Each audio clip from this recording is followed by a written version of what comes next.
दोस्तों बिहार के इलेक्शंस आने वाले हैं, जिसके लिए बिहार में आज की डेट में जमकर पॉलिटिक्स हो रही है और लगातार दो मुद्दे उठाए जा रहे हैं। पहला तो ये लगातार मोदी जी को कायर और डरपोक हम बता रहे हैं, दूसरा नारा इन लोगों का फेवरेट है, इन लोगों के मालिकों का फेवरेट है, और तभी ये लोग लगातार बोल रहे हैं वोट चोर गद्दी चोर। इन लोगों को लग रहा है कि अगर ये लोग मोदी जी को वोट चोर बोलेंगे तो जनता भड़क जाएगी, जनता मोदी जी के खिलाफ हो जाएगी और इन लोगों के साथ आ जाएगी, जबकि नतीजा एकदम उल्टा हो रहा है और जनता इन्हें ही बारी बारी धो रही है। कंचना जी, आप नाराज मत होइए, आप मेरी फेवरेट स्पोक पर्सन है आरजेडी की। क्योंकि आपके जो नेता है तेजस्वी यादव जी, वो तो इंफ्रास्ट्रक्चर को इंफ्रास्ट्रक्चर बोलते, कम से कम आप इंफ्रास्ट्रक्चर तो बोलती हैं। दूसरी सबसे बड़ी चीज, और मैम सर मेरा दूसरा सवाल है, आप कंचना जी की तारीफ कर रहे हैं या इनके नेता? और आरजेडी की सबसे पढ़ी लिखी प्रवक्ता इनको मान रहे हैं, अपनी नेता से ज्यादा पढ़ी लिखी है। दूसरी चीज सर, दूसरी चीज मैम, दूसरा एक सवाल है मेरा। क्या आप लोग अभी बोल रही है मैम, आप लोग बोल रही है वोट छोड़ गद्दी छोड़, अगर हम लोग ये बात बोलने लगे कि चाड़ा छोड़ बिहार छोड़, टोटी छोड़ यूपी छोड़, और ये नेशनल हेराल्ड छोड़ देश छोड़, तब ये हमारे आज के इस वीडियो में आरजेडी की ये प्रवक्ता लगातार मोदी जी को वोट चोर कह रही थी और मोदी जी को खरी खोटी सुनाने में लगी हुई थी, मोदी जी का अपमान करने की कोशिशों में लगी हुई थी। तभी वहां मौजूद जनता ने इसकी और इसके मालिकों के साथ साथ इनके परिवार वालों की भी बैंड बजा दी, चाहे लालू यादव हो, चाहे सोनिया गांधी हो, या फिर इनके जीजा यानी कि रॉबर्ट वाड्रा के। किस तरह से आज जनता ने इन सब करप्ट लोगों की, इन सब चोरों की क्लास लगाई है, आप खुद देखिए। प्रेम शुक्ला, आप घुसपैठियों की बात करके और मंदिर की बात करके आप पोलराइज करना चाहते हैं इस चुनाव को दोबारा से विकास के मुद्दे से हटकर? नहीं, मुझे कृपा करके बताइए, मंदिर जाने का कार्यक्रम श्रीमान राहुल गांधी और तेजस्वी यादव का था कि नहीं था, और वहां क्यों नहीं गए? ये जवाब उन्होंने देना चाहिए कि नहीं देना चाहिए? क्यों देना? अरे भाई क्यों नहीं दे? ये आप कौन होती है हमसे पूछने वाले? फिर आप कौन होती है? चारा चोर के लोग कुछ भी पूछेंगे और हम नहीं पूछ सकते? ईमानदार व्यक्ति नहीं पूछ सकता, चारा चोर पूछेगा। आप लोगों को हनुमान मंदिर जाना था, आपके नेताओं को हनुमान मंदिर जाना था, वो नहीं, तेजस्वी यादव और राहुल गांधी को प्लान बनाया था पप्पू यादव ने। मुझे लगा आपने प्लान बनाया था। मैंने प्लान कैसे बनाया होगा?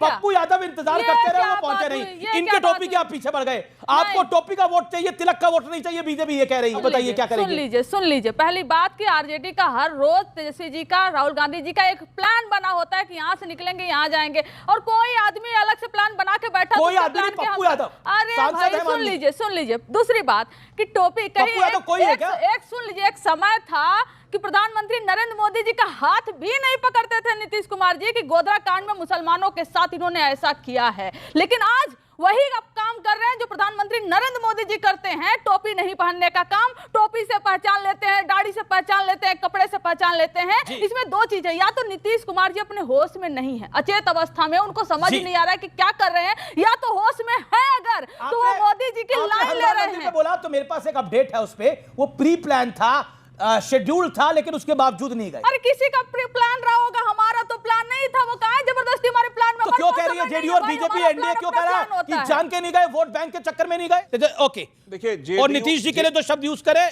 उस पर जवाब नहीं। पहला तो मदरसा का जो शताब्दी समारोह मनाया गया, नीतीश कुमार जी ने वहां उन लोगों से बातचीत भी की, भाषण भी दिया। तो पहले इनकी चेतना तो शून्यता हो गई है कि जो मुख्यमंत्री तमाम चीजों का उद्घाटन कर रहे हैं, संबोधित कर रहे हैं, जनता से मुखातिब होकर ज्ञापन ले रहे हैं, उनको आप अचेता। बात क्या है कि जब से इनकी सत्ता चली गई है, चेतना में है ही नहीं, अनगरल बात टिप्पणी करते जा रहे हैं। अब आइए, हनुमान राम टोपी संस्कृति देखिए, हमारी पार्टी और हमारे नेता ने हर संस्कृति, हर धर्म का सम्मान सदैव किया है, आगे भी करते रहेंगे। ना हम इससे कोई राजनीतिक रोटी सेकते। इनको हनुमान जी को प्रणाम करना है तो आशीर्वाद मिल जाएगा, नहीं करना है तो आशीर्वाद चलिए उसके बाद भी शायद मिल जाए। इस देश का लोकतंत्र बहुत महान है, सरकारें आई गई, इस देश में कांग्रेस की सरकार ने, इंदिरा गांधी ने इमरजेंसी तक लगाई, लेकिन इस देश का लोकतंत्र इतना महान था, इंदिरा गांधी को हराया और फिर जिताया उसके बाद। लेकिन आप लोग बांग्लादेश मॉडल पर चलना चाहते हैं, रेडिकलिज्म, आप रेडिकलाइज करवाना चाहते हैं। यहाँ पर क्या करवाना चाह रहे हैं? हमारा कहना था कि जब जनता वोट देने के लिए नहीं बचेगी, वोटर लिस्ट से उसका नाम काट दिया जाएगा, और जब इस तरह से बिल लेकर आएंगे कि चलो सरकार चुन लो,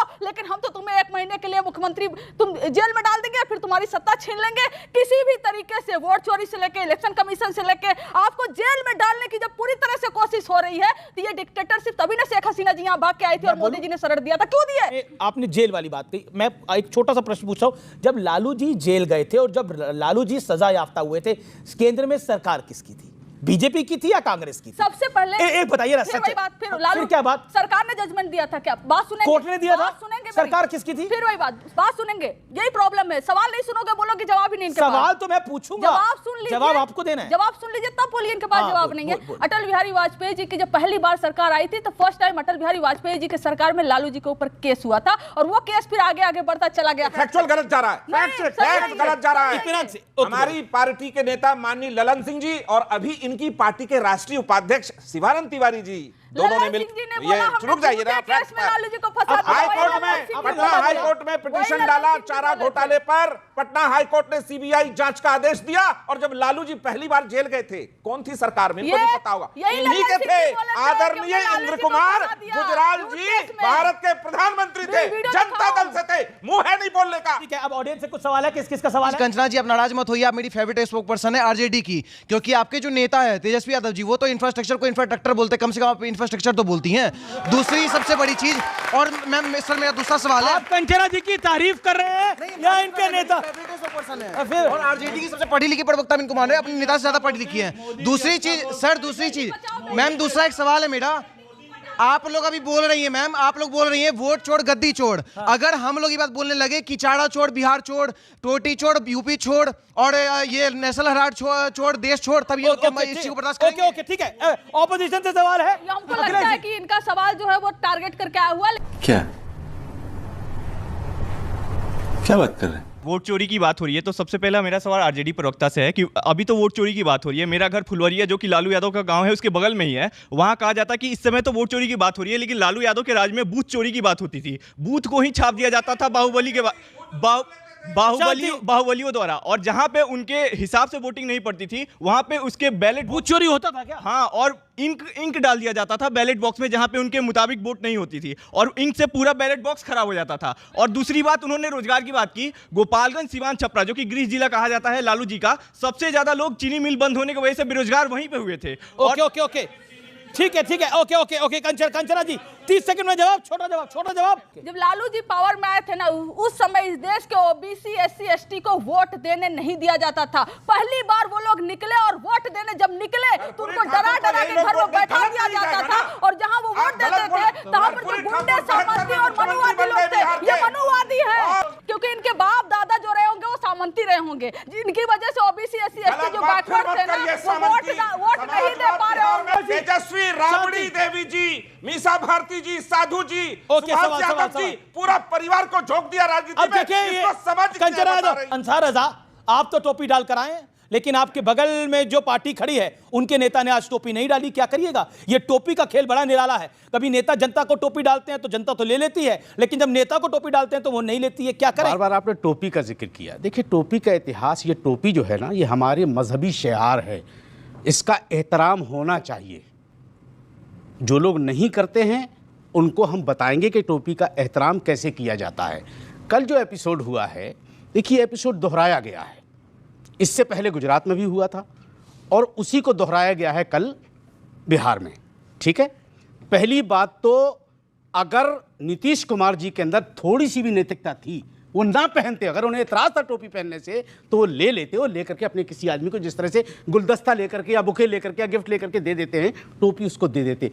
पलट के मुसलमानों को पहना दी कि बेटा अभी ध्यान रखना, अभी तक हम पहनाते चले आए हैं, अब तुम्हें भी पहनाएंगे हम। वो उन्होंने साबित कर दिया। तो मैं आपके चैनल के माध्यम से और भाई साहब के माध्यम से नीतीश जी को मैं बताना चाहता हूं कि अब की बार वाकई आपको टोपी पहनाई जाएगी बिहार में। बिहार ये बिल्कुल तय कर लिया बिहार के लोगों ने कि अब टोपी पहनाई जाएगी। बिहार के लोगों ने नहीं भाई साहब, सिर्फ कट्टरपंथियों ने, सिर्फ उन कट्टरपंथी मुसलमानों ने जो कि ये चाहते हैं कि पूरा हिंदुस्तान, पूरी दुनिया सफेद टोपी पहन ले, लेकिन ये लोग ना तो तिलक लगाएंगे और ना ही कभी मंदिर के अंदर जाएंगे, पूजा पाठ में भाग लेंगे। ये चाहते हैं कि पूरा हिंदुस्तान छोड़ो, पूरी दुनिया ही इनके धर्म की इज्जत करे, इनकी आस्था का सम्मान करे, इनके मस्जिद में जाए, इनके साथ में कलमा पढ़े, नमाज करे, लेकिन ये अल्पसंख्यक होने की आड़ में बचकर निकल जाएं, जो कि अब शायद होता हुआ नहीं दिख रहा। बाकी आप लोग इस बारे में क्या सोचते हैं, कमेंट में जरूर बताएं। जल्द मिलते हैं किसी नए वीडियो में नए टॉपिक के साथ। तब तक गुड बाय, नमस्कार, जय हिंद। इन लोगों को लग रहा है कि वोट चोरी का ये मुद्दा उठाकर वोट चोरी की बातें करके ये लोग जनता को गुमराह कर लेंगे। ये लोग जनता के दिमाग में वहम डाल लेंगे कि मोदी सरकार हमेशा से वोटों का घोटाला करके फर्जी वोटर्स के सहारे भाजपा इलेक्शंस जीत जाती है। पर ये लोग भूल रहे हैं, चाहे कर्नाटका हो या फिर हिमाचल प्रदेश, दोनों में ही अभी कांग्रेस की सरकार है और पिछले 5 सालों में इन लोगों ने ये दोनों राज्य हासिल कर लिए। वहीं झारखंड और पश्चिम बंगाल में भी भाजपा को बुरी तरह से हार का सामना करना पड़ा था। और अगर इन लोगों के पास ये टेक्निक होती, ये लोग वोट चोरी कर ही सकते थे या फिर ईवीएम को हैक कर सकते थे, ईवीएम में गड़बड़ी कर सकते थे, तो वहां भी इन्हें हारने की जरूरत नहीं होती, हारने की नौबत नहीं आती। और सबसे ज्यादा इंपॉर्टेंट 2024 का लोकसभा इलेक्शंस भाजपा को गठबंधन करने की नौबत नहीं आती। भाजपा चाहे तो अपने ही दम पर सरकार बना सकती थी अगर इन लोगों को वोट चोरी करना आता होता, अगर इन लोगों को ईवीएम हैक करनी आती होती। पर इन लोगों को लग रहा है कि जनता बेवकूफ है, ये लोग जो भी बोलेंगे जनता आसानी से मान लेगी। पर अब ऐसा होता हुआ तो नहीं दिख रहा। बाकी आप लोग इस बारे में क्या सोचते हैं, कमेंट कर जरूर बताएं। जल्द मिलते हैं किसी नए वीडियो में नए टॉपिक के साथ। तब तक गुड बाय, नमस्कार, जय हिंद।